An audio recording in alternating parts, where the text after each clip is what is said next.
So parents చాలా మంది videos చూస్తూ ఉంటారు కాబట్టి మీ పేరెంట్స్ మిమ్మల్ని ఇక్కడ జాయిన్ చేశారు. మీకు వేరే ఆలోచన ఉందా ఇంతకుముందు కోగ్నాన్ కాకుండా మీకు మీరు ఏదైనా ఇన్స్టిట్యూట్ అనుకున్నారా? అనుకున్నాము, అంటే ఒక ఇన్స్టిట్యూట్ చూసాము, అది అది మీ చాయిస్? అది మా చాయిస్. ఓకే, నేను చూస్ చేసుకున్నా వేరే ఇన్స్టిట్యూట్. అంటే లైక్ చూస్తూ ఉంటాము కదా మనం కూడా, అలా నేను నా చాయిస్ వేరే ఇన్స్టిట్యూట్ ఉంది యాక్చువల్లీ.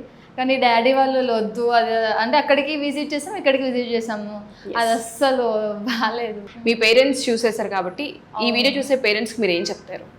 అంటే పేరెంట్స్ నార్మల్గా పిల్లల చాయిస్ వాళ్ళకే, అంటే పేరెంట్స్ ఏమనుకుంటారు, ఇప్పుడు మాకేం తెలుసు, ఈ జనరేషన్ వాళ్ళు అంటే టెక్నాలజీ పెరుగుతుంది, మనకేం తెలీదు, వాళ్ళు చూసుకుంటారులే, వాళ్ళ స్టడీస్ వాళ్ళ ఇష్టం అన్నట్టు వదిలేస్తారు కదా.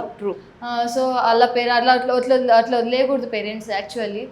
సో వాళ్ళు కూడా కొంచెం రీసెర్చ్ చేయాలి, వాళ్ళు కూడా కొంచెం అప్గ్రేడ్ అవుతూ ఉండాలి, వాళ్ళు కూడా రివ్యూస్ చూసి ఇది కరెక్టేనా కాదా అని అంటే గైడెన్స్ చేస్తూ ఉండాలి అని చెప్పి.